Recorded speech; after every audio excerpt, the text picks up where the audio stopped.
The great burning star Wormwood, the planet Mars, lived up to its name. It caused a great portion of the waters of the earth to become both bitter and deadly.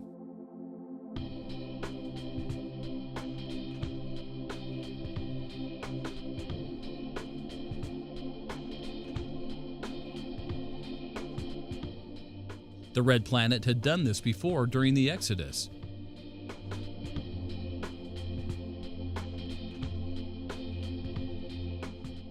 After the crossing of the Red Sea and the destruction of Pharaoh's army, Moses and the children of Israel traveled 3 days in the wilderness, stopping eventually in a place they called Marah.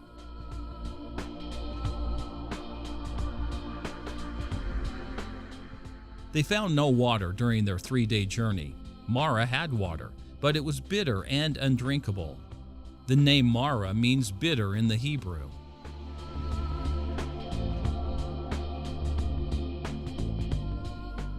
Predictably, the Israelites were not happy and complained to Moses, who, in turn, asked assistance from the Lord.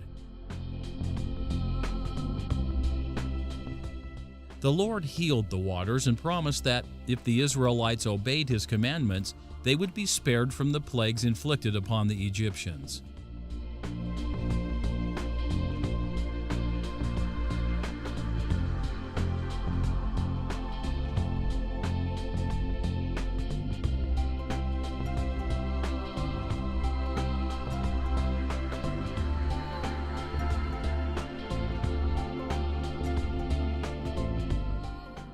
Eventually, the Israelites left Marah and encamped in Elim, which was well watered.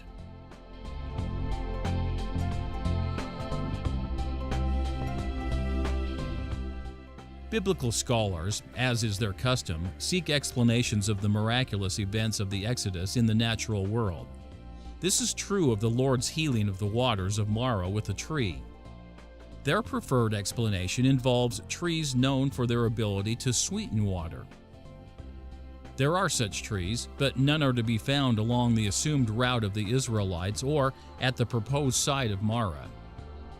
Moreover, a single tree with the power to heal water could not possibly have sweetened enough water at Marah to meet the needs of the entire camp of Israel. The healing of the waters was clearly supernatural. The miracle of healing enough water for the estimated millions of Israelites and their herds through the use of one tree exceeds the feeding of the 5,000 with 5 loaves of bread and 2 fishes. Besides, this approach localizes the event. This contradicts the Mosaic account, which indicates that the plague of bitter waters was inflicted upon the Egyptians as well. The diseases brought upon the Egyptians included bitter waters.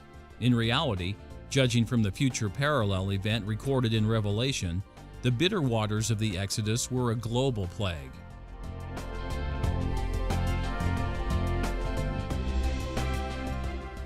Hebrew scholars believe the tree used for healing was bitter and offer various proposals, including wormwood.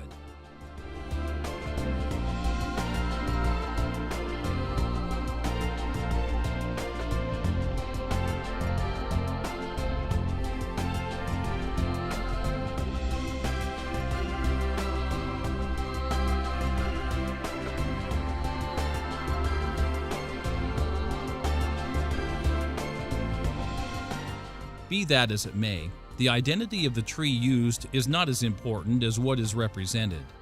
Using a tree to heal water is a form of magic, which, generally speaking, is the art of obtaining supernatural effects. We know that Moses and Aaron were magicians, as they ably demonstrated in their battle with Pharaoh's magicians.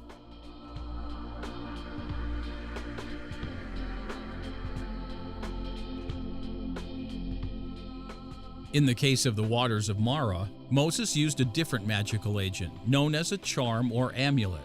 Instead of the rod of Aaron, he used a tree. Behind the magic of the tree, and indeed all forms of magic, is the symbolism of the planetary archetypes.